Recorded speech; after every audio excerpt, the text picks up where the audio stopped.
This is Jamie Harrison. You may remember him from the 2020 US Senate race in South Carolina, where he ran against Republican incumbent Lindsey Graham.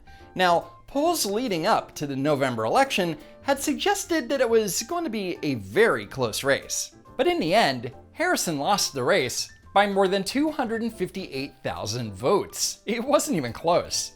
And despite the fact that he lost, Joe Biden picked him to lead the Democratic National Committee because losers are the new winners or something. But what we see on the other side of the aisle in terms of the Republicans, they know that their policies are failures. They know that their candidates are duds. So the guy that lost to Lindsey Graham by more than 10 percentage points is calling other candidates duds. This is what is known in the business as projecting. And if Republican candidates are such duds, then how did they beat enough Democrats in 2020 to gain seats in the House? But keep it up, Jamie. You're very believable. Therefore, the only way that they can win is if they cheat. And that is what we're seeing right now, fundamental cheating. Cheating, you say? Well, I'm old enough to remember that at the end of December, Americans were being sent $600 stimulus checks after it was voted for in Congress. And a week later, Democrats like Joe Biden made the following promise. By electing John and the Reverend, you can make an immediate difference in your own lives, the lives of the people all across this country, because their election will put an end to the block in Washington on that $2,000 stimulus check. And that sounds pretty definitive. Vote for Raphael Warnock and Jon Ossoff, get them into the Senate, and Americans will receive a $2,000 stimulus check. And since millions of Americans had already received a $600 check, those millions of voters assumed that Democrats were promising an additional $2,000. We will be able to pass $2,000 stimulus checks for the people next week. They will make decisions about whether we give people a $2,000 check when they have been out of work for months. But then, after the election, The American Rescue Plan is going to keep the commitment of $2,000. $600 has already gone out. $1,400 checks to people who need it. well, that's weird. Why would the Democrats say $2,000 checks when they actually meant $1,400 checks? Yeah, I'm sure it was an honest mistake. Seriously though, look at this graphic on Raphael Warnock's Instagram with an image of a $2,000 check. If they meant a total of $2,000 with $1,400 on top of the $600 check that went out already, then they would have said $1,400, right? They're going to be $1,400, period. That's what the American people were promised. No, they were promised $2,000 checks. Typical bait and switch. But of course, cheating by outright lying to the American people about stimulus checks is not the cheating that Harrison is talking about. He's referring to the 250 pieces of legislation that the Brennan Center for Justice has identified as having provisions that supposedly restrict voting access. But in my previous video, which you should check out after this one, I went over several of those provisions and showed that they were in fact not restrictive. But anything that Democrats don't agree with needs to be labeled as such in 3, 2, 1. Well, what we're seeing, and let's be clear about this, is Jim Crow 2.0. Yep, right on cue. The Republicans are even as bad as saying that it will be a misdemeanor for anyone who feeds someone who's standing on a voter line in Georgia. I mean, that is absolutely ridiculous. First of all, restricting people from being able to hand out food or drink to voters at a polling place has nothing to do with restricting people from voting.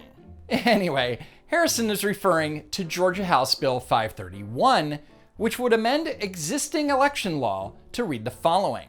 No person shall solicit votes in any manner or by any means or method, nor shall any person distribute or display any campaign material, and this is the new part, nor shall any person give, offer to give, or participate in the giving of money or gifts, including, but not limited to, food and drink to an elector.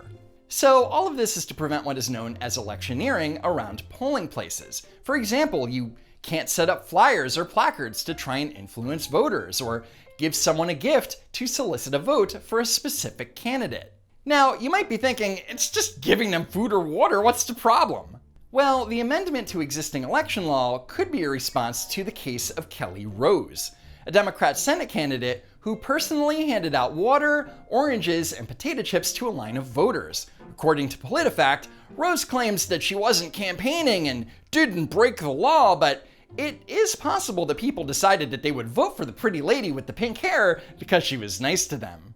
Now, Georgia law already prohibits giving gifts to voters, but obviously there's a need to amend the law to make it crystal clear that tactics like that are violating the law.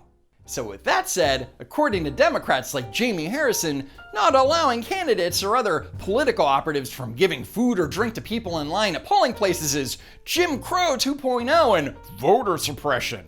To Republicans, it is a series of perfectly sensible election reforms. To Democrats, it is nonsensical. The bill would add ID requirements for absentee ballots, limit absentee ballot drop-off boxes, and require drop-off boxes to be kept indoors, making it difficult to vote if the building is closed. Okay, none of those examples amount to voter suppression. And to prove it, let's take a look at each one individually. First, the new ID requirements. HB 531 would require that a Georgia citizen applying for an absentee ballot provide the number of his or her Georgia driver's license or identification card. And if they don't have one, then they have to provide a copy of a passport, employee identification card, US military card, etc. And if you don't have any of those, you have bigger problems than not being able to get an absentee ballot. Now, what about the limit of absentee ballot drop boxes? Well, HB 531 is in fact setting the number of boxes that a county can have and basing it on the number of eligible voters. They want a limit because of the extra cost to maintain and monitor them, which I'll get to in a second. But spoiler alert, ultimately it doesn't matter because the whole point of absentee balloting is that if you are unable to go somewhere to vote, that you can just fill it out and drop it in the mailbox. You don't need drop boxes. And what about requiring drop boxes to be kept indoors? Well, the state of Georgia already requires that these drop boxes be monitored 24/7, so it's easier to do so when they're in a more secure location, indoors. Why are Democrats against ensuring that ballots are secure and untampered with? You know why. And keep in mind that absentee ballot drop boxes weren't available at all in Georgia pre-COVID. They were implemented as a response to the health crisis. And with HB 531, Republicans just want to set the rules and standards of how they are going to be handled going forward. So it's not like they're trying to get rid of them completely. So as you can see, there's nothing nefarious going on.